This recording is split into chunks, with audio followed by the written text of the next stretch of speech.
part 1 er vores hest. Vores hest. Ja.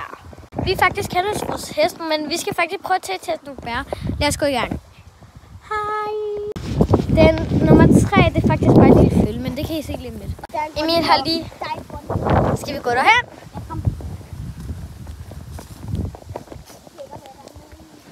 Så Emil han går derhen.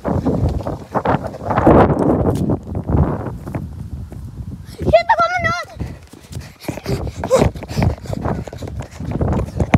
Det der, det var nøjerne igen. Vi er okay, bare rolig. Nu går vi ind og hilser på vores hest. Nej, de kommer tættere på. Det er pony. Følge, kig. Det er følge. Skal I lige se den tredje?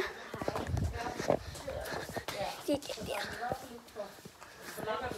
Og så har vi det her. Har du købt det røde sæt?